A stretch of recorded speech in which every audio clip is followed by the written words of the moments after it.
હાસુ લાગે તે હાસુ પડે તે એવું કઈ ન હોય કે હાસુ ન થાય, પણ તૈયારી રખાય માનસિક.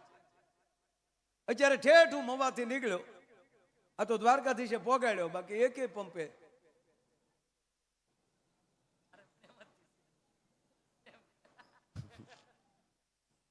નહીં. એ મારો કહેવાનો અર્થ એ છે કે આ પરિસ્થિતિ એનો સામનો કઈ રીતે કરવો એ સમાજની જવાબદારી છે, જનતાની જવાબદારી. ટેવ એટલે પણ આ કોરોના લોકડાઉન આવ્યું, કોરોનામાં હવે નહોતા ઘરે બેઠા. અરે એ તો ઠીક, પણ કેવા ડાયાથી બે હતા આમ બેઠા બેઠા, અને ઘણા ત્યાં ગીત ગાતા હો, ઘરે ઘરે જમાવી દે. કારણ કે અમે કલાકારોને એમણે તો રહી ન શકીએ. પછી હમણાં પ્રોગ્રામમાં પછી મોબાઈલ ઉપર કહી, મિત્રો હમણાં હું ઓનલાઈન થવાનો છું. તો પહેલેલી લાઈનમાં રહ્યો હોત તો ઓનલાઈન ન થવું પડત. ગૌશાળાના મફત પ્રોગ્રામ કર્યા હોત, કર્યા જ છે અમારા કલાકારો. લગભગ સારા કાર્યમાં ગયા હોય ત્યાં કોઈ દી કોઈ પેમેન્ટ લે નહીં. અને કેવું લોકડાઉનમાં થયું હતું, બધાય ઘરે રેઢા કૂતરા બજારમાં રખડે કાઉ.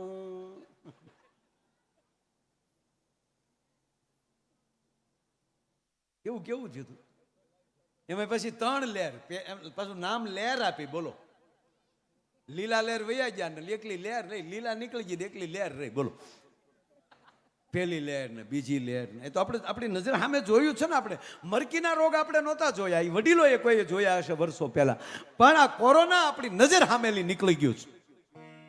આપણે સારા સ્નેહીઓને ગુમાવ્યા, ઘણા એના પરિવારના માણસોને ગુમાવ્યા.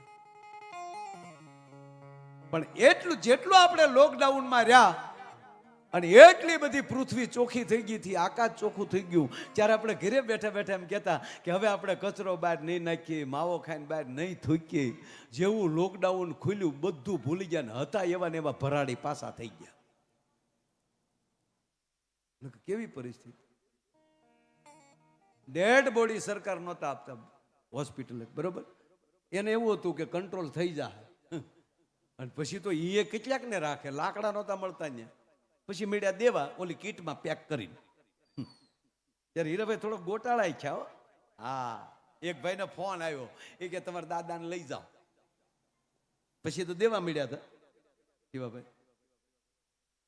એટલે વાહડેથી આમ આગા રાખીને જગદીશભાઈ આમ દેતા કે આજો લઈ જાઓ. કારણ કે દેખાતા તો નહીં જ, કીટમાં પેક. અહીંયા સાચે ખાલી લખ્યું હોય સાતી ઉપર માયા વીરા.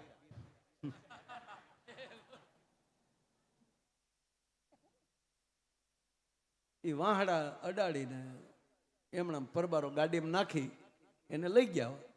અગ્નિ સંસ્કાર કરી નાખ્યો. 12મું 13મું ઘરના એ પૂરું કરી નાખ્યું. પાછા 15 દી છે પાછો ફોન આવ્યો, તમારા દાદાને લઈ જાઓ. ઓલા કે 15 દી પહેલા તો એક દાદો લઈ ગયા, હું દાદાને લઈ જાઉં. અરે કે પણ તમારા દાદા તો સાજા થઈ ગયા છે. અરે કે તમારી ભલી થાય. ન્યા ગયા તા તો દાદો બીડી ટેકાવીને બેઠેલો. મારા દીકરાઓ 1 મહિનાથી કેમ કોઈ ડોકાતા નહોતા. અરે કે તમારી ભલી થાય. ઓલા 15 દી પહેલા જે લઈ ગયા હતા એ રસીદ ઓફિસમાં દેખાડી ડોક્ટરને કે સાહેબ આ 15 દી પહેલા લઈ ગયા એનું હું તો શું કે બોર્ડ બદલી ગયું હોય પછી આપણે છેલ્લે સરવાળો કરી લઈશું. તમારા દાદા બચી ગયા પણ કે ઓલા કારેજ કરી નાખ્યા એનું શું કરવું. સારું, એ બિચારાને તૃપ્તિ થઈ ને. તૃપ્તિ શું થાય, હજી આટા મારે લ્યો. અને મારા એ ભાઈ તમે જોજો આ આપણો ડાયરો કેવો બધો ખબર. એમાં આ બહેનોમાં જેટલી દયા છે એટલે આપણે ભાઈઓમાં દયા નહીં. ભલે હું તમારી ભેગો છું, કોઈ ગુજરી ગયું હોય ને આપણે જે ગયા હોય ઓ કરતા અને અમુક તો વળે એ કરે રામ રામ તો ઓલો અંદર હું તો આમ કે. એક ભાઈના પત્ની ગુજરી ગયા ને તો સ્લીપિંગ કોર્સ નીકળ્યા. હમણાં એક ભાઈના પત્ની ગુજરી ગયા, નીકળ્યા રામ રામ કરતા તે ગામના ચોકમાં આવ્યા તો ચોકમાં લીમડો ને લીમડાની ડાળ નીચી. એ ડાળ બેનના માથા ઉપર ભટકાણી. ખરેખર બેન ગુજરી ગયેલા નહીં, તાળવે જીવ ચડી ગયેલો. એ ભાઈ ઘડીક પાણી રહેવા દે, આવી વાતોમાં પાણી ન પવાય. કઈ વાત આ લઈ તો જો.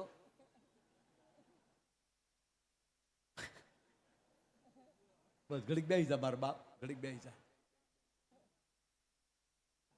આ ડાયા છે અને તાળીઓથી વધાવ. અરે સાહેબ અહીંયા દાન આપ્યું ન્યાલી લઈ અને જે આવી સેવા કરી રહ્યા છે એ સ્વયંસેવકો માટે એકવાર તાળી થઈ જાય મારા બાપ. આ બધા ખૂબ સારું કામ. આ બસ એટલી જ, પછી વધારે ન હોય, પછી ઘડીક જ. એટલે આમ નીકળ્યા સ્લીપિંગ કોર્સમાં રામ રામ ઓલી ડાળ ભટકાણી માથે. હવે ખરેખર સાહેબ ત્યારે ગામડામાં ડોક્ટર નહીં, આ વડીલોને વધારે ખબર છે કે એ શ્વાસ જોઈ લે, પછી ન હાલતું હોય અને કાં પછી બહુ વેમ પડે તો કપાળ ઉપર માખણ મૂકતા, માખણ ન ઓગળે એટલે માન લે કે ગુજરી ગયા.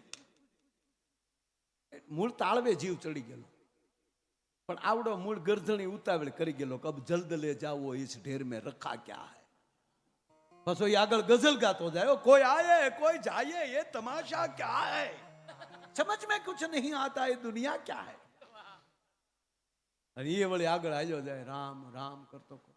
એ માથું ભટકાણું અને બેન પાછા આવ્યા, વાહડા પકડીને બેઠા. ક્યાં લઈ જાવ એ રોયાવ, તમારું નરકમાં હારું નહીં થાય. એ ભડોદીને હેઠી ઉતાર્યો, શેરી વાળા આવીને સજ કરું ઘરે આવો ને પાછું લઈ ગયા. 15 વર્ષ જીવ્યા. 15 વર્ષ પછી પાછા એ બેન ગુજરી ગયા ને પાછી સ્લીપિંગ કોર્સ નીકળી. રામ રામ પાછા ચોકમાં આવ્યા અને જા સામે લીમડાની ડાળ દેખાણી તો એનો પતિ ગડગડતી દોડ દીધી. ઉભા રહ્યો વાહડે કરીને ડાળ ઉછી રાખીને પછી કીધું હવે ધીરે ધીરે કાઢો. હવે આને પ્રેમ કહેવાય સાહેબ? એ ક્યાં કરો તમે જોજો.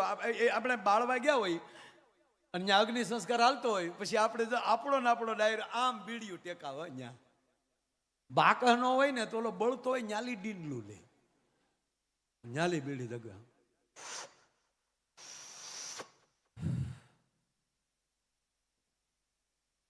રામ રામ રામ રામ ભગવાનની લીલા તો જો મળો દેવો કડબના પૂડા ઘોડે બળે લ્યો. કાલ તગારામાં વેશી આટા મારે એમ આટા મારતો હતો અને આ ઘડીકમાં હતો નહોતો ભૂહાઈ ગયો. ભગવાન કરે એવું કોઈ ન કરે ભાઈ, ભગવાનની મરજી હોય તો જ આ થાય. તા બાજુવાળો શું કે માણા હારો હતો કે તારા બાપનું કપાળ હારો હતો, ફાળો લખાવતો પછી દેતો ક્યાંય, કોઈ મારી મારીને પાછી તકતી ઉખેડાના દાખલા છે. ઓલો બીજો કે અરે કાલ તો મારી વાડી આવ્યો તો, ઓલો કે હવે આવે જ કેજે ને, હવે આવે તું વાડ્યું ઠેકે ન જા.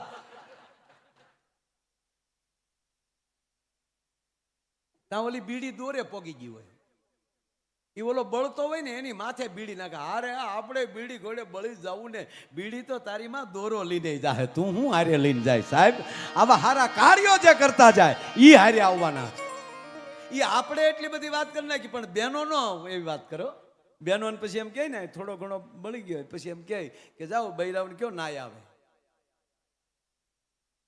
પછી બહેનો વાતો કરતા તમે જોજો, એ ગમે એવો માણસ ગુજરી ગયો છે એની ટીકા નહીં કરે. એ બેઠા બેઠા કે કેવા હારા કા બેન, હા હો બેન એની જેવી માણહાઈ નહીં હો ગામમાં. તમને બીજી બાઈ શું કે એમ તો એક આંખમાં ફૂલું હતું પણ આપણી આમાં કેવું ટગર ટગર જોતા કા. બેન એની વાત ન થાય, નીતિ તો એના બાપની બેન. આખી જિંદગી નીતિ નો ચૂક્યો એ માણસ, આખી જિંદગી 3 પતિ રીમો પણ કારે પાનું સોર્યું નહીં હો. લે હવે પાનાને નીતિને શું લાગે વળગે. આવડી બીજી બાઈ શું કે એમ તો એક આંખે ઘોડીએ હાલતા ઠડીંગ ઠડીંગ પણ એ કેવા હારા ટપક ટપક હાલતા કા. હવે બીજી બેન શું કે એમ તો અમારી બાજુમાં રહેતા ને બેન અમને બધી ખબર છે, રોજ હાથે 3 કોથળી પી જતા પણ બાળક સિવાય બીજું કઈ ભૂલ્યા નથી. લે